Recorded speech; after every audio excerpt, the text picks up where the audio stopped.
Everybody else around me was ready, but I was definitely not ready. The very first time that I went to rehab, I went because my wife really wanted me to go. So I finally did, finally agreed. I went. 3 months later, I had my first drink. And that started a 2 year long battle of 2 weeks on, relapse, 2 weeks, 3 weeks, 4 weeks, relapse, even up to 60 days, relapse. But my wife had been asking me this for 15 years, asking me to cool it, asking me to slow down, asking me to take a break, asking me to quit. I knew deep down she always wanted what was best for me, but it didn't matter. I wasn't concerned with what she really wanted at the end of the day. I was concerned with what I wanted. And at this point, the decision was made. I knew I had a problem with it. I knew that I couldn't control it, but it didn't mean I wanted to stop doing it. It didn't mean I wanted to remove alcohol from my life completely. So then I thought, maybe I can do this for my daughters. You know what? Maybe they're more important. Like, let's not worry about what my wife wants. Let's get a new mission.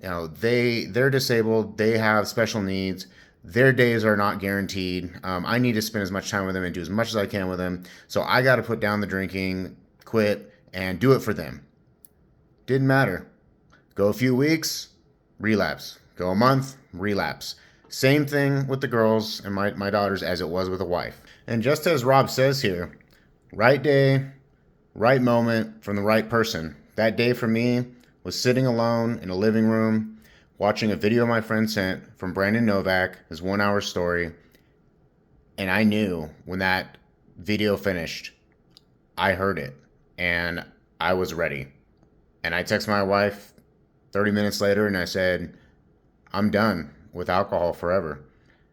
And it's almost like she believed it as well, because she wrote back and said, I've never heard you say that in all these years, especially in the last 2 years, with all the struggle of trying to quit and everything. And it's like she knew and I knew that this was it. And it was.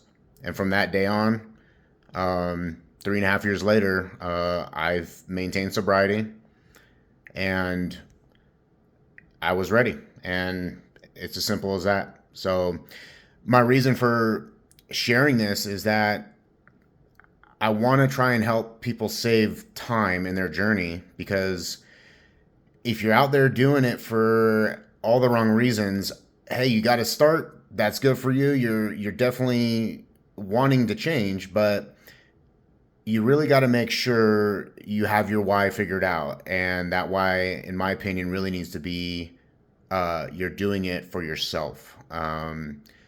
Because it's what you do when no one's around that's going to make the difference. And if you're doing it for your wife or for your kids or your boss or whoever, and you're alone in a room and there's no one to stop you, you are probably going to fall off. And it makes sense because they're not there to judge you or to watch you. And it's when you decide to do it for yourself that you can sit in a room all day long and you don't touch it, because you know that you're doing it for yourself. So it doesn't really matter if anyone's there or not. So anyways, really try and get your why in order before you start your journey. And I think that will save you a lot of time and a lot of heartache.